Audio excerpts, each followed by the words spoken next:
Hello, welcome back. We are in Montreal, Quebec. This video is sponsored by Storyblocks, a little bit more on them in just a bit. Every now and again when you're making a sequence, whether that's a product video or any other kind of video, you run into a scenario where you have shots that line up for a seamless, smooth transition, and occasionally you end up in scenarios where your shots do not match up for a seamless transition. So today I want to break down a type of transition that I have used a lot over the past couple of years that I don't think I've ever fully broken down, and then I'm going to show you an example of two shots that don't necessarily go together, but how you can make them work in post. But our first transition of the day, I like to call the focal length change or the focal length switch up. Basically, we go from a wide shot to a tight shot, mask the two clips by having some kind of movement in motion blur. So we're gonna start off with our Zeiss Batis 25mm, not the widest lens out there, but still fairly wide. Now, as usual, because people do always ask, we're using the Aperture 300D Mark II with the Aperture Light Dome Mark II to light this beautiful scene. There's also a massive window to my left, which we will show in the B-roll, which we'll probably forget to film after, but maybe we won't. If you're seeing a shot right now, it means we got the shot, and if not,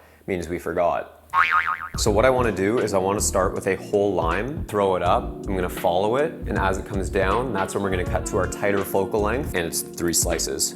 Am I throwing it up and slamming it down, or am I... No, you're just going to let it. You're just going to let it drop. We're going to try and make it land right there. And go. Nope. And go.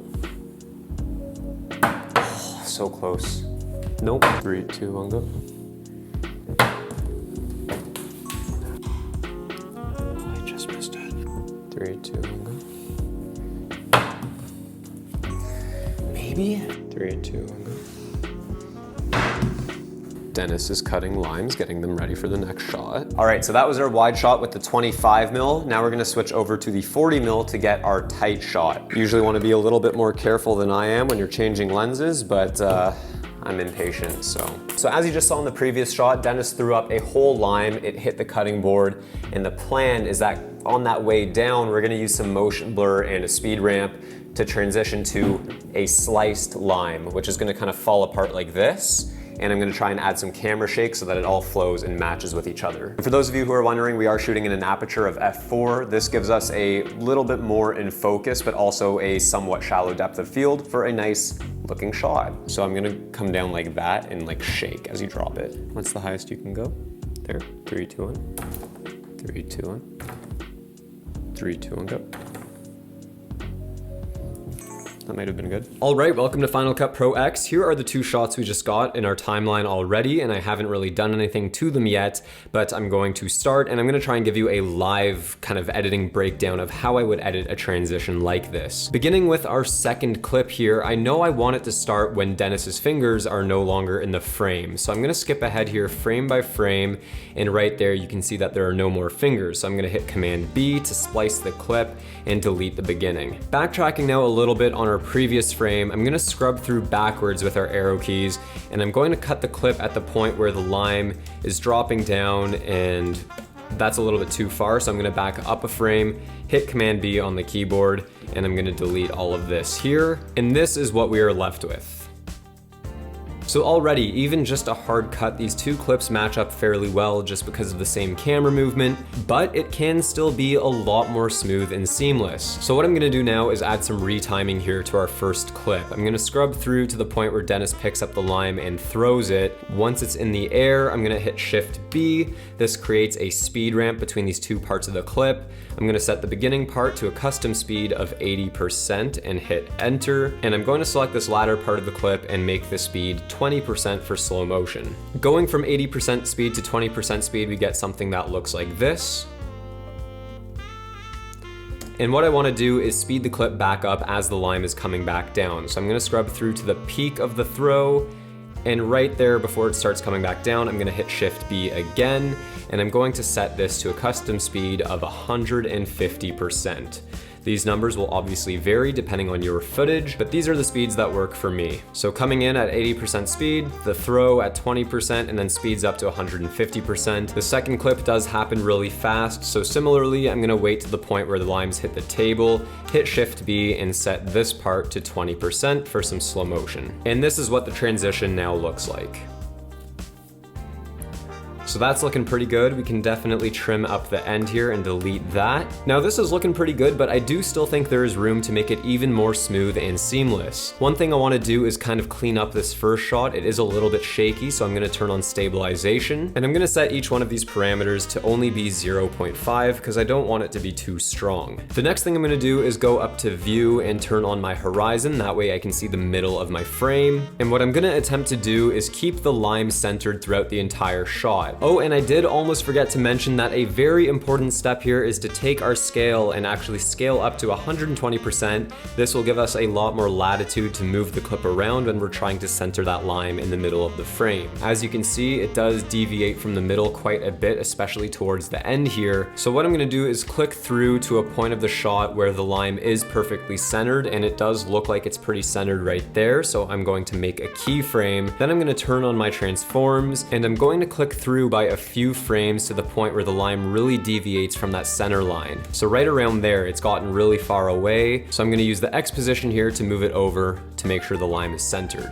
Scrubbing through one more frame, you can see that the lime has deviated a little bit from the center once again, so I'm gonna pull it back. Working backwards now, I'm gonna keep clicking through. And throughout the clip, I'm just gonna be making minor adjustments to my position to make sure that the lime is more or less in the center the whole time. So what you're seeing here are all of the different position keyframes that were created throughout this first clip. And if I zoom out here, you can really see the frame move around as I click through frame by frame. Notice that the box, this is our whole shot, it moves around so that the lime stays in the center. And what that means is that we've effectively created this manual stabilization or tracking on the lime by setting key points. If I turn off our horizon and play this back full speed, you can see that our transition is now a lot smoother. In fact, I'd say it's almost perfect. Between the speed ramping and the position changes, this transition has turned out really smooth, and all there is left to do is add a color grade and some sound effects.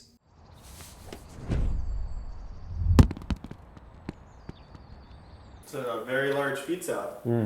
Now what about if you have two shots that don't cut together seamlessly? They don't have the same direction camera movement, you can't really match them in post. So this next example is two shots that don't necessarily cut together all that well. The first shot is going to be the cap coming off of the bottle, and the second one will be the liquid pouring into the cup. 3, 2, 1, go. 3, 2, 1, go.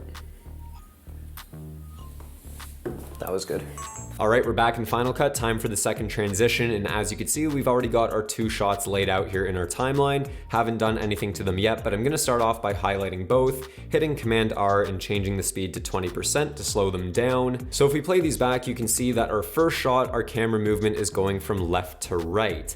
This looks fine, everything's good, but then when we go into our second shot, we actually have an opposite camera movement going from right to left. The problem with this is that depending on what your overall sequence looks like, what the pacing is, what music you choose, this cut can be very jarring and take people out of your video. Not to mention, look how close up this is shot compared to our second shot, which is much wider. There's definitely a slight clash between these two shots that makes me a little bit uncomfortable, and I'm gonna show you how I would go about fixing this. Now, in order to make this work, the goal we are trying to achieve is to hide the cut. By hiding the cut, we will effectively distract the viewer from the stopping of one clip and the start of another, tying the two clips into one another much more seamlessly. I think something that might help is a little bit of variation in our speed. So I'm gonna speed up the beginning of this clip because it takes a little bit long.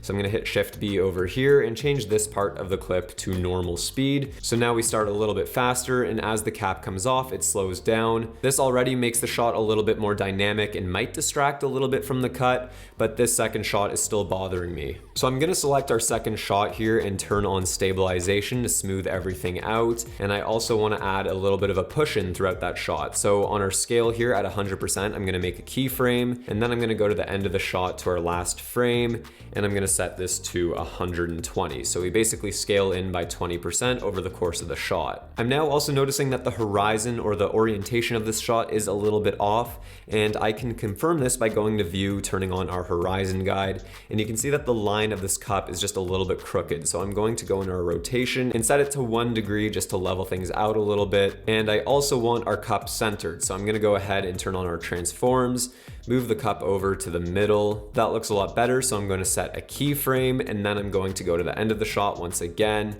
and center this and fix our rotation. Now, because we made some adjustments at the start of the second clip, you can see that there's now this negative space around the frame. So I'm actually gonna punch in to about 105, and that should get rid of any negative space. You'll also notice that when I set a keyframe on our rotation at the end of our clip, I had forgot to set a keyframe at the start, and that's why this looks crooked. So I'm gonna make sure that the end keyframe is set, go back to the beginning of our clip, and I'm going to set another keyframe and change this to 1 degree. Now our shot will stay level. Now playing this back after everything we've done so far, this is what it looks like.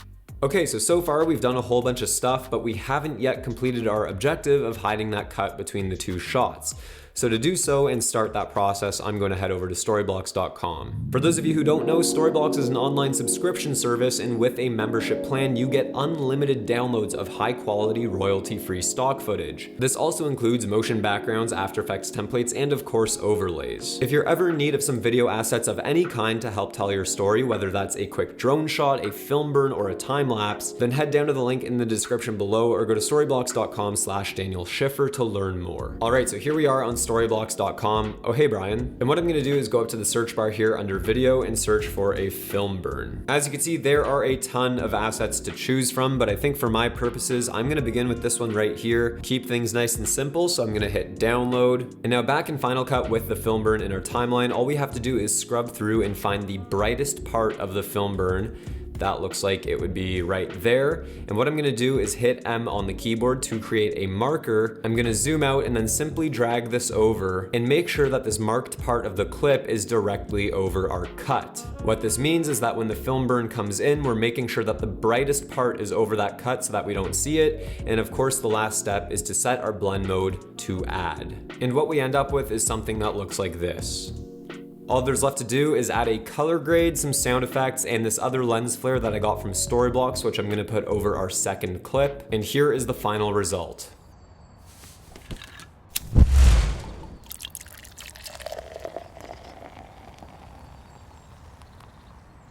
And there you have it, that's it for today's video. Thank you so much for watching. Follow me on Instagram at daniel.schiffer. Don't forget to follow Dennis on Instagram at Dennis Lippman.